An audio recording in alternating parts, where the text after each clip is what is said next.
Hi folks, Showa here, and don't mind everything else. Yes, I'm a Toka fan. Look at my figure arts and my Luffy figure art 0.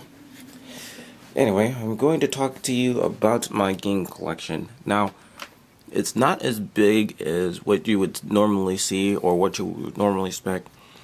You know how you have some of these people on YouTube with their library, mini video game store collection of video games from various consoles.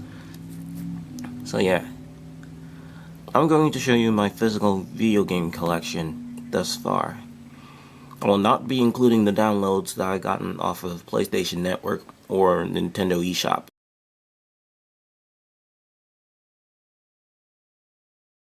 So with that, I'm gonna go in the order which is set here.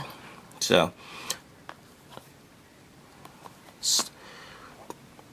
also, some of the games that I have don't have jewel cases for them. So, Sonic Rush Adventure and the first Sonic Rush, those two games I enjoy. Here is the first Sonic Rush inside the Sonic Rush Adventure jewel case. But do bear in mind, I have Rush Adventure. Pokemon Y, I've been playing that on the 3DS for a good while now. Been having a blast with it. It's actually kind of addicting. Also, if you ever find me, I'm Showa60 on there, and my entire gameplay is in Japanese. Don't ask why. Speaking of, Project Cross Zone.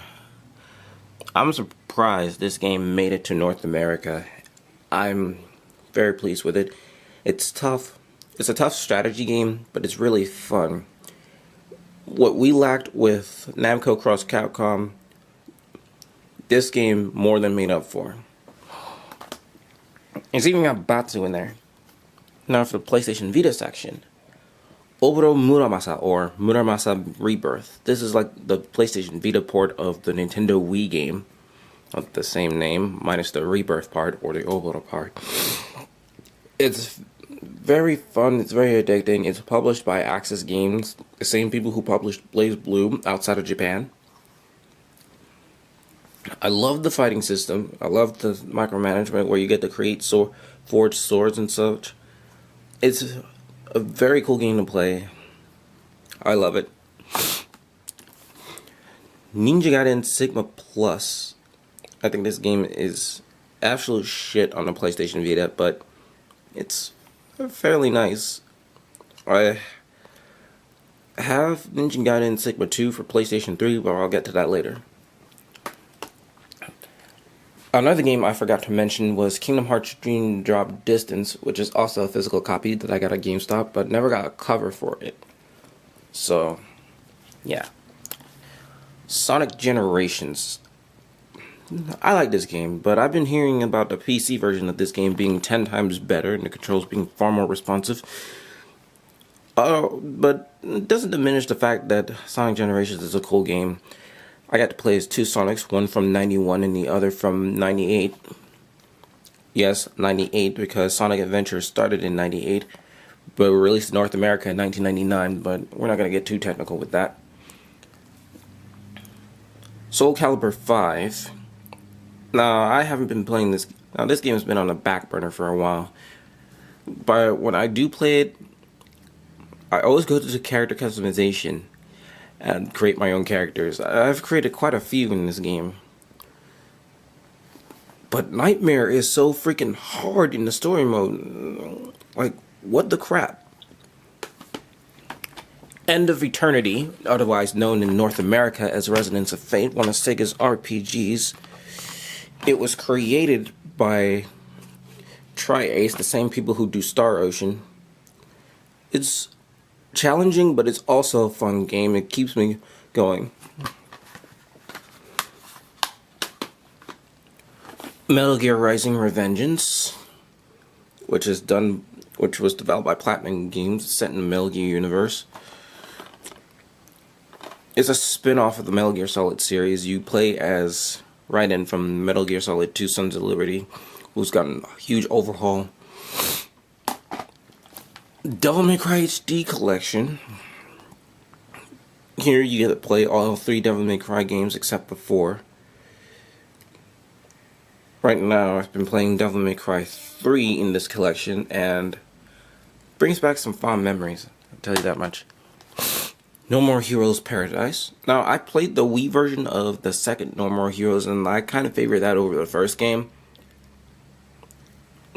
So for the rest of you guys, don't judge me. But other than that, No More Heroes is a fun series. I loved it. And I loved playing No More Heroes Desperate Struggle. So, chances are I'm going to be playing this again, because this is another game I've been putting in the back burner for a little good while now. Tekken Tag Tournament 2. And this game is loads of fun, surprisingly. You get to play almost every character in the Tekken franchise with this one. Like, all the way to the characters of Tekken 6. You also get a slim version of Bob in there. It's like, it's about freaking time. But Slim Bob is very insecure. Devil May Cry 4. Now, I'm going to be flat out honest. I wasn't fond of the story because it was incomplete. And I enjoy playing Nero, but I prefer Dante a lot better. Even despite the fact that this game is challenging. This was one of the first games I got for the PlayStation 3. Tales of Exilia. Now, this game is the reason why. Now, games like this are the reason I got a PlayStation 3, because I know you've heard this a lot from anime fans and weeaboos and otakus, but the PlayStation 3 is region free. This thing right here allows you to play most titles from outside of its domesticated region. And because of that, I was like, I want this game now. I cannot wait for it. I literally cannot wait for its North American release. And after playing it and downloading the costume DLC for it, you'll see why. I've also done a Let's Play of this with commentary, so yeah, look that up. Dead or Alive 5 Ultimate. I have the original version on for download, but I figured this would be more worth mentioning. A lot of the stuff they had in the portable version of it, they brought in, along with more characters from Virtua Fighter and the Ninja Gaiden series. Outside of Ryu and Ayane. Little Big Planet Game of the Year Edition. Don't be fooled, it's actually in there. Dang it. There we go. Little Big Planet Game of the Year Edition. It's actually good. This is one of the few games. This is one of those non-anime based games that I would buy. But it's actually cool. It's a good trip from the safe zone. And we're here on Ninja Gaiden Sigma 2. This game is freaking brutal. And normally I don't like things being that tough, but when it comes to video games, that's a whole different story. I will come back to it no matter what. Tales of Exilia 2. This is another game that I just imported. A North American version was going to be released next year.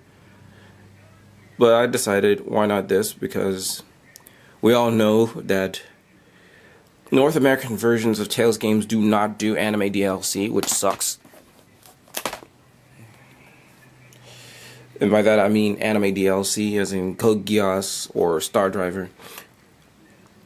Naruto Ultimate Ninja Storm 3 Full Burst, I got the complete version as opposed to the original one, even though the original one had the Son Goku cosplay DLC that you can get if you bought the game new. I just now played it and it's actually pretty nice.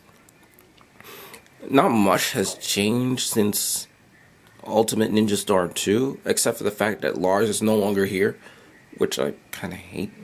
I kind of wish I didn't sell that. Persona 4 Arena. This is the only game I know with. This is the first region locked game I've known of.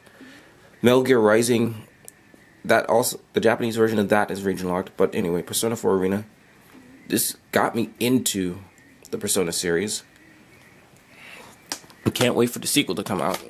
And last but certainly not least, Bayonetta. One of Kamiya's first games outside of Capcom. It was done by Sega. Now, I bought this game alongside Devil May Cry 4, but the sound cut off, so I bought it back. So I sold it and bought it back again. And this one has sound.